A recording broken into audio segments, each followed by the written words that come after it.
नमस्कार.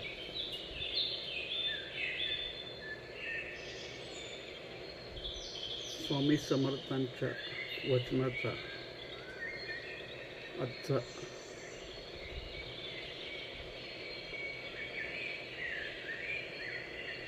महत्त्वपूर्ण शब्द मूळ मूळ. स्वामी समर्थांच्या या वचनाचा हा महत्त्वपूर्ण भाग आहे. मूळ पुरुष दत्तनगर, वडाचे झाड, मूळ मूळ. दिवसभरात अनेक वेळा स्वामी समर्थांच्या मुखातून हा शब्द निरंतर प्रकट व्हायचा. त्यामुळे या शब्दामागील रहस्य समजून घेताना ते थोडंसं विस्ताराने समजून घेणं आवश्यक आहे. जीवनातील ज्या ज्या गोष्टी श्रेष्ठतम आहेत, महत्त्वपूर्ण आहेत, मूल्यवान आहेत, त्या सर्व गोष्टी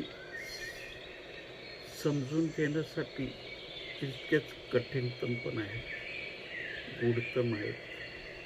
शिवाय ज्या गोष्टी दृश्य स्वरूपात आपल्याला दिसतात, त्या सर्व गोष्टी एक अदृश्य शक्तीच्या आधारे उभे आहेत. प्रकृती आपल्याला दिसते, पण परमात्मा अदृश्य आहे.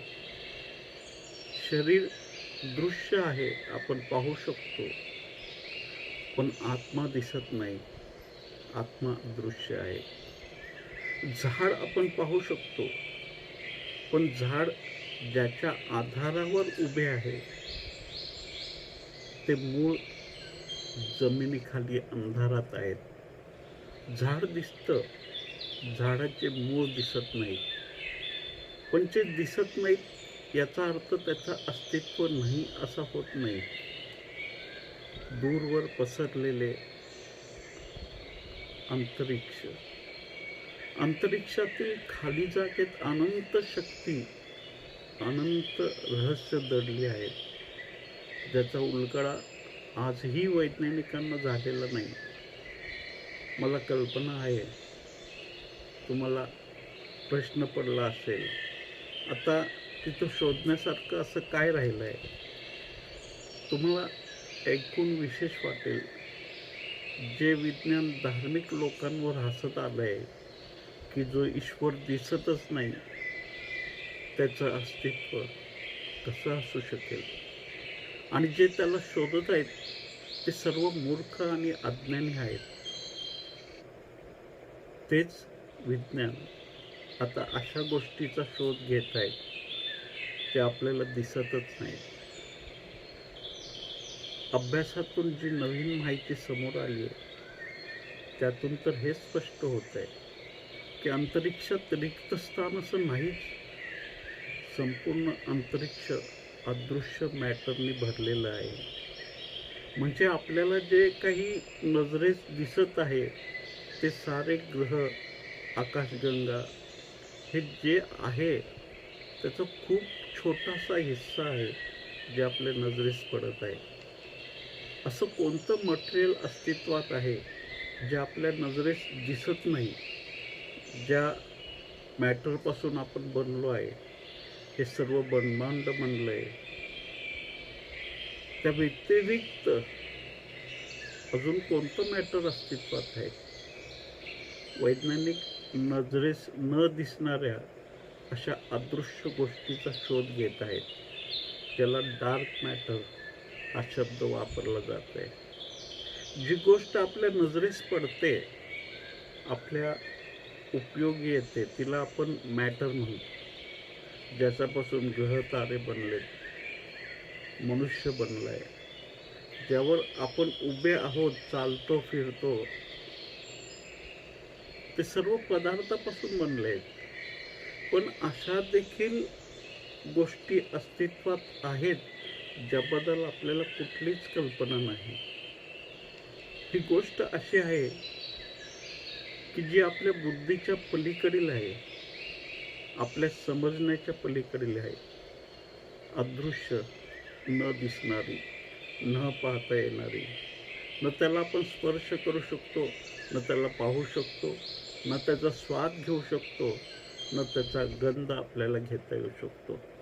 आणि याचं प्रमाण थोडं नाही आहे, तर 80% युनिवर्स या अदृश्य तत्वापासून बनलेलं आहे. आपली सर्व इंद्रिय ज्ञात जे मॅटर आहेत त्याच्याशी संबंधित आहेत. म्हणजे आपण तेच स्पर्श करू शकतो, पाहू शकतो, त्याचाच गंध घेऊ शकतो जे मॅटरपासून बनलेलं आहे. मॅटरपासून विश्व बनलेलं आहे, आपण बनलो आहोत. मग ब्लॅक मॅटरचं असं काय रहस्य आहे? ज्ञात मॅटर आणि ब्लॅक मॅटर या दोघांमधला कॉमन गोष्ट कुठली असेल, दोघांमधली कॉमन गोष्ट कुठली असेल तर ती गुरुत्वाकर्षण आहे. डार्क मॅटर आणि डार्क एनर्जी यांच्यामधील निरंतर चालू असणारी एक संघर्ष, या दोघांमध्ये चालू असणारा जो हा संघर्ष आहे तो चक्रावून सोडणारा आहे. काही वैज्ञानिक तर असाही प्रश्न उपस्थित करतात की खरंच याचं अस्तित्व आहे का नाही. काही वैज्ञानिकांच्या मते डार्क मॅटर आणि डार्क एनर्जी अन्य कोणत्या तरी युनिवर्समधनं आपल्या युनिवर्समध्ये आलेली असेल. हे आपल्या युनिवर्सचं तर वाटतच नाही. हे दिसत का नाही हा एक प्रश्न आहे. त्यामुळे असे अनुमान अधिक सोयीस्कर होतं की बाहेरील कुठल्या तरी युनिवर्समधनं हा येणारा जो मॅटर आहे, न दिसणारा, न पाहता येणारा,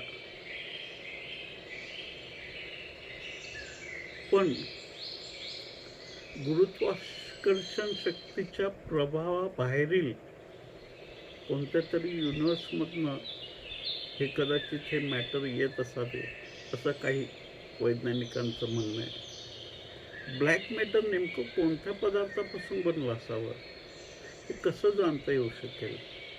कारण समस्या आहे की जे ज्ञात भौतिकी मॅटर आहेत हे त्याच्या आरपार निघून जातात. जर हातात पकडायचं झालं तर ते हातातून पण आरपार निघून जातात. ज्याला कोणत्या उपकरणात बंदिस्त करता येत नाही त्याला जाणायचं कसं? डार्क मॅटरच्या पार्टिकल्समध्ये देखील मास असायला हवे. सामान्य ब्रह्मांडातील जितक्या गोष्टी आपल्याला दिसतात किंवा आपल्या नजरेस पडतात त्या एकतर स्वयं प्रकाश उत्सर्जन करत असतात अथवा अन्य कोणत्या तरी स्रोतामधून उत्सर्जित होणारा प्रकाश परावर्तित करत असतात. परंतु डार्क मॅटर एक असा पदार्थ आहे जो न प्रकाश उत्सर्जित करतो, न अन्य स्रोतातून उत्सर्जित होणारा प्रकाश परावर्तित करतो. आणि याच कारणामुळे त्याला डार्क मॅटर असं नाव दिलं आहे. गुरुत्वाकर्षण असो, ब्लॅक होल असो, डार्क मॅटर व डार्क एनर्जी, त्याला एक नाव दिलं की त्याबाबत आपल्याला सर्व काही ज्ञात झालं असं आपल्याला वाटतं. पण नाव देण्यापूर्वी जे असीम होतं, अज्ञात होतं, अनाम होतं, त्याबाबत बोलताना फक्त एक सुविधा होते, दुसरं काही नाही. याच कारणासाठी आपण परमात्म्याला देखील नाव देतो. आणि गंमत अशी आहे की हिंदूसाठी वेगळं नाव, मुसलमानासाठी वेगळं नाव, प्रत्येक धर्माने आपापल्या सोयीनुसार नावं ठेवली आहेत. आपण एकमेकांना नावाने हाक मारतो सोयीसाठी, पण ईश्वराला कोणत्या नावाने स्मरण करायचं? तो सोयीसाठी आपण आपल्या आवडीनुसार नावं ठरवलेली आहेत. जो अनाम आहे त्याला एक नाम देऊन त्या नामाने आपण त्याचं स्मरण करण्याचा प्रयत्न करतो. नाम देऊन आपण जे असीम आहे, जे निराकार आहे, त्याला एका सीमामध्ये कैद करण्याचा प्रयत्न करतो, त्याला एक आकार प्रदान करतो. पण इतकं केलं म्हणजे त्याला जाणलं असं होत नाही. आपल्या इंद्रियांच्या क्षमतेचा विस्तार झाला खरा, पण त्यातून आपण फार बुद्धिमान आणि ज्ञानी झालो असं नाही. किंवा त्यामुळं जीवनाचं जे वास्तविक ज्ञान आहे ते आपल्याला झालं असं होत नाही. त्यातून फक्त आपण किती अज्ञानात आहोत हीच गोष्ट आपल्याला प्रकर्षाने जाणवली आहे. काही लोकांना असं वाटतं की आपण चंद्रावर पाऊल ठेवलं तर दूर अंतरिक्षातील ग्रहांची माहिती गोळा केली की किंवा ब्लॅक होलचा फोटो घेण्यात जर आपलं यश मिळवलं, पण त्याच्यानं अज्ञान मिटत नसून ते अधिक प्रगाढ झालेलं दिसून येते. विज्ञान अजूनही या भ्रमात आहे की एकूण एक रहस्याची उकल करता येईल आणि आम्ही सर्व काही जाणून घेऊ. परंतु विज्ञान आणि धर्म यातला सर्वात महत्त्वपूर्ण आणि मूलभूत फरक पाहिला तर तो एकच आहे. विज्ञान बाहेरची यात्रा करतं. दूर अंतरिक्षातील ग्रह तारे, black hole, dark matter, dark energy याचा शोध घेत आहे. तर धर्म आपल्या शरीराअंतर्गत विराजमान जी चेतना आहे त्या संदर्भात जाणून घेण्यास उत्सुक आहे. चेतनेचं उगमस्थान, प्रारंभ आणि अंत, जीवनाचं रहस्य जाणून घेण्याचं नावच धर्म आहे. प्रकाशाला सूर्यापासून पृथ्वीवर पोहोचण्यास 8 मिनिटे लागतात. म्हणजे टेलिस्कोपमधून सूर्य बघायचा झाला तर तो 8 मिनिटापूर्वीचा सूर्य आपल्याला दिसतो. आपल्या जवळच्या आकाशगंगेत पाहायचं झालं तर 2.5 मिलियन्स वर्षापूर्वीचा तो दिसेल. आत्ताचे टेलिस्कोप जे जास्तीत जास्त दूरवर बघू शकतात ते 30 मिलियन्स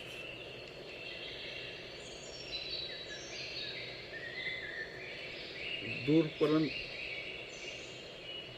पाहू शकतात. स्वामी समर्थ तुम्हाला सरळ सोपं सूत्र देत आहेत. मूळ जे बाहेर दिसत आहे त्याच्यात व्यर्थ ऊर्जा खर्च करू नका. त्यात तुम्ही हरवून जाल. तुम्ही लाख माहिती गोळा करा, बाहेरचं ज्ञान गोळा केल्याने तुम्ही ज्ञानी होणार नाही. उलट तुम्ही ज्ञानी होण्याचा भ्रम बाळगून अहंकाराच्या विळख्यात अडकून राहू शकता. वृक्षाचे 3 रूप आहेत. एक त्याचं बीज रूप म्हणजे वृक्ष अजून निर्माण झालेला नाहीये, अजून जन्माला आलेला नाहीये, परंतु त्या बीजामध्ये वृक्षाची सर्व संभावना दडलेली आहे अदृश्य स्वरूपात. दुसरं रूप म्हणजे ज्यावेळेला ते बीज अंकुरित होतं आणि त्याच्यातून अंकुर बाहेर येतो, रोपटं बाहेर येतं. आणि तिसरं रूप म्हणजे ज्यावेळेला वृक्ष पूर्णपणे आकारास येतो. पण या तिन्ही रूपात एक अदृश्य तत्व काम करत असतं. ते म्हणजे त्या रोपाचं, त्या वृक्षाचे मूळ. कारण मूळ त्या वृक्षाचे प्राण आहेत, त्याचा मूळ आधार आहे. स्वामी ज्यावेळेला म्हणतात मूळ, त्यावेळी त्यांना हेच सूचित करायचं असतं की तुमच्या आत उतरा, बाहेर शोधू नका. कारण बाहेर जे जे काही आहे त्या सर्वाचा आधार, त्याचं मूळ तुमच्या अंतरात दडलेलं आहे. वृक्षाची सर्वात बाहेरची बाजू म्हणजे त्याची पानं. त्याच्यात थोडंसं आत गेलं तर तिथे त्यांचे फांद्या आहेत, त्याच्या शाखा उपशाखा आहेत. त्यात थोडं आत गेलं तर खोड आहे आणि त्याच्याही आत गेलं तर झाडाचे मूळ आहे. वृक्षाच्या पानावर सूर्यप्रकाश पडतो, तो सूर्यप्रकाशात ती पानं पण चमकतात. त्याच्या आत जी वृक्षाची शाखा उपशाखा आहेत तिथे पण सूर्यप्रकाश पोहोचतो, पण पानांच्या गर्दीमुळे गाळून कमी प्रमाणात पोहोचतो. आणि झाडाच्या सर्वात महत्त्वपूर्ण आधार, महत्त्वपूर्ण हिस्सा म्हणजे झाडाचं मूळ, तिथे सूर्यप्रकाश पोहोचत नाही. कारण मूळ जमिनीखाली अंधारात असतात. पण तिथेच त्या वृक्षाचे प्राण दडले आहेत. जसं बीजातून वृक्ष जन्म घेतो तसंच मनुष्य देखील बीज स्वरूप आहे आणि त्याच्या आत परमात्म्याचा वृक्ष दडलेला आहे. मनुष्याचे देखील 3 पर्त आहेत. एक शरीर, दुसरं मन आणि तिसरं सर्वात महत्त्वाचं म्हणजे आत्मा. आणि आत्म्याच्या आत परमात्म्याची उपस्थिती आहे. परमात्मा मूळ स्वरूप, त्यातून आत्मा निर्मित झाला आहे. आणि शरीर आणि प्रकृतीपासून शरीराची निर्मिती झाली. म्हणजे ईश्वराचा शोध म्हणजे मनुष्यरूपी वृक्षाच्या मुळाचा शोध. शरीर मन आणि आत्म्यामध्ये एक समस्वरता निर्मित झाली तर त्याचा अर्थ योग. जेव्हा स्वामी समर्थ म्हणतात मूळ, तेव्हा ते तुम्हाला तुमच्या आतील तुमचं मूळ स्वरूप जाणून घेण्याच्या दिशेने तुम्हाला इशारा करत असतात. जसं झाडाचे प्राण त्याच्या मुळात असतात, तसंच तुमचे प्राण तुमच्या मूळ स्वरूपात आहेत. एक तुमचे कर्म आहेत, दुसरे तुमचे विचार आहेत, तिसरे आहेत तुमच्या भावना, आणि या तिन्हीच्या पल्ल्याड तुमचा साक्षी. तुम्ही साक्षी स्थिर झालात म्हणजे तुम्ही मुळात स्थिर झालात. आणि तुम्ही साक्षी स्थिर व्हावं हीच स्वामींची धडपड आहे. झाड पाहिलं की पाने दिसतात, शाखा दिसतात, फळ दिसतात, फूल दिसतात, सर्व काही दिसतं, पण झाडाचे मूळ दिसत नाहीत. त्याप्रमाणे तुमचे कर्म दिसतात, विचार दिसत नाहीत. तुमचे शब्द ध्वनी ऐकू येतात, त्या शब्दामागील भाव कोणालाही ऐकू येत नाही. ध्येय नजरेसमोर पाहता येतो, पण तुमचा आत्मा दिसत नाही. जीवनातील जे जे पदार्थगत आहे त्या सर्व गोष्टी आपण पाहू शकतो, त्याला स्पर्श करू शकतो, त्याचा गंध घेऊ शकतो, पण आत्मा आपल्या नजरेस पडत नाही. जे दिसत नाही, जे आपल्या बुद्धीच्या, आपल्या इंद्रियाच्या सीमेत बसत नाही, त्या गोष्टीचं अस्तित्वच नाही असं मानण्याचा बऱ्याच लोकांचा कल असतो. एक दृश्य जगत आहे जे इंद्रियांच्या आधारे आपण समजून घेतो, पण एक अदृश्य जगत देखील अस्तित्वात आहे जे आपल्या इंद्रियांच्या आधारे समजून घेणं कठीण आहे. त्या अदृश्य अज्ञात जगाचा शोध म्हणजेच धर्म. आणि स्वामी समर्थ मूळ या शब्दातून तोच इशारा करत आहेत. तुम्ही कर्म बदललेत तर तुमचा अंतच बदलणार नाही. जसं वृक्षाची पाने तोडली तर वृक्ष मरणार नाही, त्याला नवीन पाने फुटतील. शाखा तोडल्यात तर नवीन पालवी फुटेल, नवीन शाखा येतील. त्याचप्रमाणे नैतिक नियम पाळलेत म्हणून तुम्ही धार्मिक मनुष्य होता असं नाही. मी आतून कितीही वाईट असलो तरी वरवर चांगुलपणाचा मुखवटा घालून समाजात वावरू शकतो. तसं करणं फारसं अवघड नाही. समाजाचे नैतिक नियम पाळून मी सर्व अनैतिक काम करू शकतो. स्वामी म्हणतात तुम्ही बाह्य आवरणावर बदल केल्याने फारसं काही उपलब्ध होणार नाही. तुमच्या मुळावर काम करावं लागेल, म्हणजेच आत्मतत्व जाणून घ्यावं लागेल. ज्या मुळाच्या आधारे वृक्ष उभा आहे, जो वृक्षाचा आधारस्तंभ आहे, ज्याच्याशिवाय वृक्ष जगू शकणार नाही. मुळातून वृक्षाचं जीवन प्रवाहित होत असतं. जीवनाची सारी रसधार मुळातून वृक्षाला मिळत असते.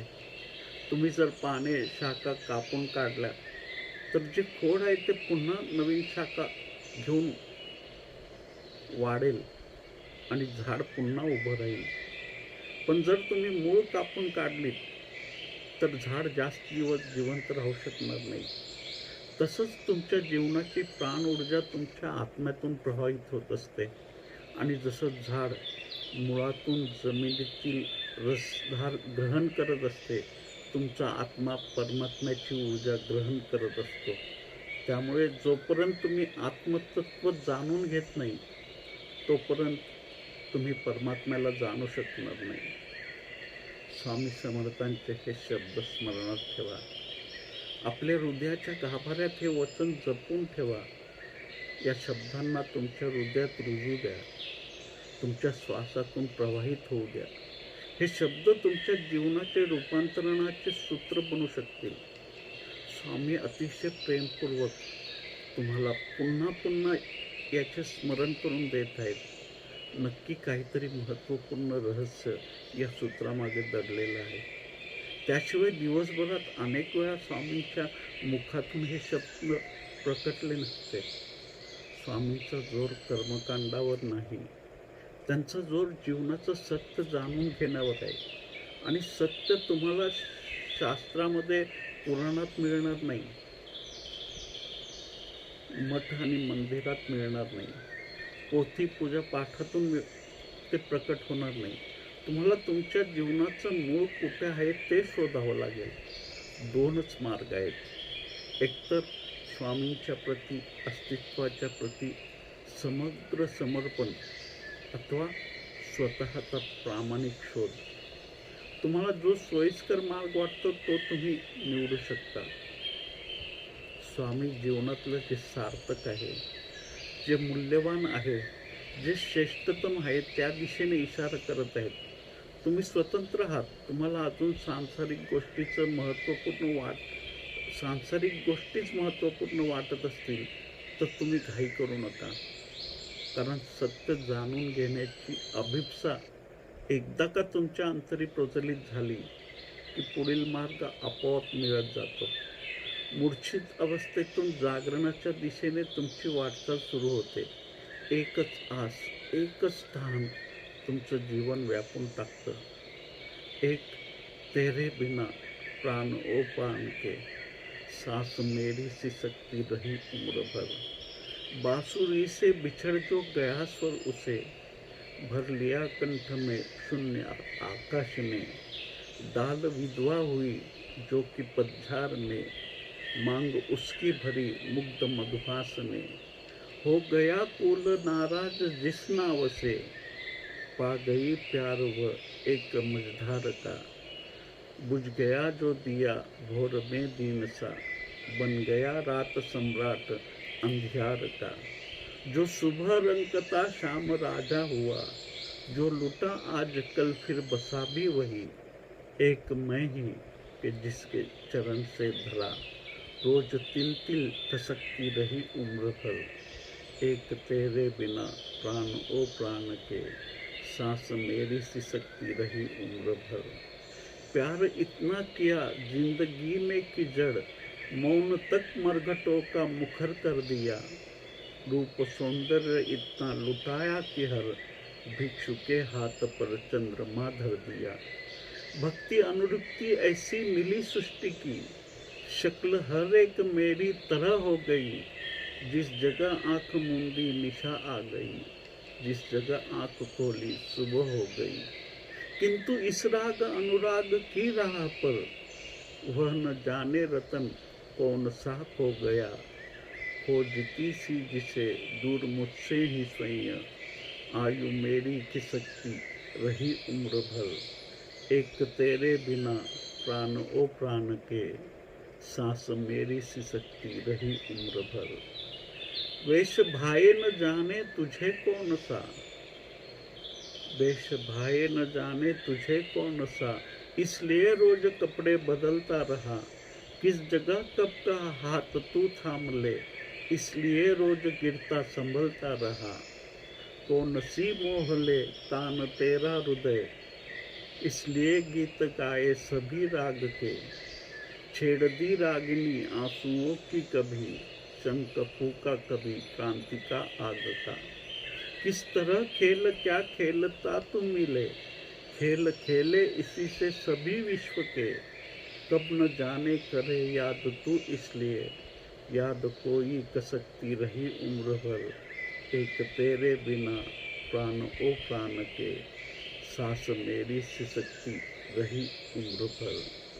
रोज ही रात आई गई रोज ही, आंख झपकी मगर नींद आई नहीं.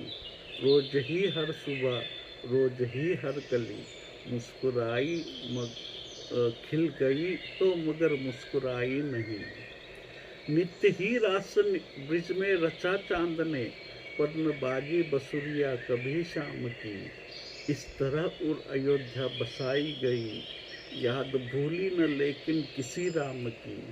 हर जगह जिंदगी में लगी कुछ कमी, हर जगह जिंदगी में लगी कुछ कमी। हर जगह हर हंसी आंसुओं में नहाई मिली। हर समय हर घड़ी भूमि से स्वर्ग तक, आग को कोई दहकती रही उम्र भर। एक तेरे बिना प्राण ओ प्राण के, सांस मेरी सिसकती रही उम्र भर। खोजता ही फिरा पर अभी तक मुझे, मिल सका कुछ न तेरा ठिकाना कहीं। ज्ञान से बात की तो कहा बुद्धि ने, सत्य है वह मगर आज माना नहीं। धर्म के पास पहुंचा पता यह चला, मंदिरों मस्जिदों में अभी बंद है। जोगियों ने जताया कि जब जोग है, भोगियों से सुना भोग आनंद है। किंतु पूछा गया नाम जब प्रेम से, धूल से वह लिपट फूट कर रो पड़ा। बस तभी से व्यथा देख संसार, आंख मेरी छलकती रही उम्र भर। एक तेरे बिना प्राण ओ प्राण के, सांस मेरी सिसकती रही उम्र भर। हे काव्य थोडंसं मोठं आहे, त्यामुळे काव्य मंथनातून आपण पुन्हा कधीतरी या काव्याचा अर्थ समजून घेऊ. तुर्तास इतकंच जाणून घेणं महत्त्वाचं आहे की तुमच्या मूळ स्वरूपात जाणून घेण्यासाठी तुम्हाला प्रयत्न करावा लागेल.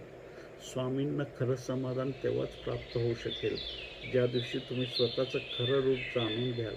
मूळ पुरुष या शब्दात स्वामी त्या मूळ स्वरूपाचं चित्र स्पष्ट करतात.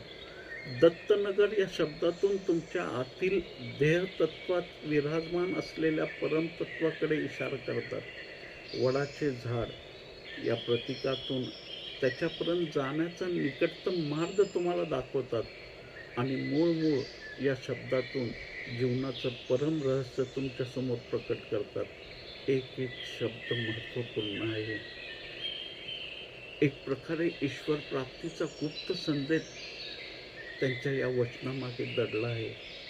याचा उपयोग अंधारातून मार्गक्रमण करताना एक दिव्य प्रकाशासारखा होऊ शकतो. आपण देखील झाडाच्या पानाकडून मुळापर्यंत आपला प्रवास सुकर व्हावा आणि जीवनाचं वास्तविक सत्य तुमच्यासमोर प्रकट व्हावं. अस्तित्वाच्या परम रहस्याचं वरील सर्व पडदे बाजूला व्हावेत आणि रहस्याचे सर्व दालन तुमच्यासाठी खुले व्हावेत.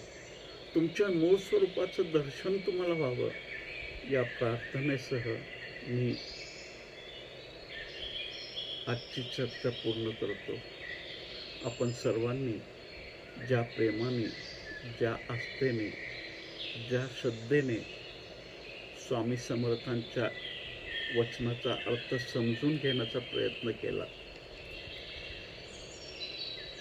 मला ही चर्चा करण्याची संधी दिली आणि तुमच्या प्रेमळ भक्तिपूर्ण अभिप्रायाद्वारे आपले उत्कट भाव प्रकट केले, त्या सर्वांसाठी मी आपल्या सर्वांचा ऋणी आहे. मूळ पुरुष म्हणून विराजमान असलेल्या तुमच्या अंतरीच्या स्वामी समर्थ स्वरूपाला मी प्रणाम करतो. माझे प्रणाम स्वीकार करा. धन्यवाद.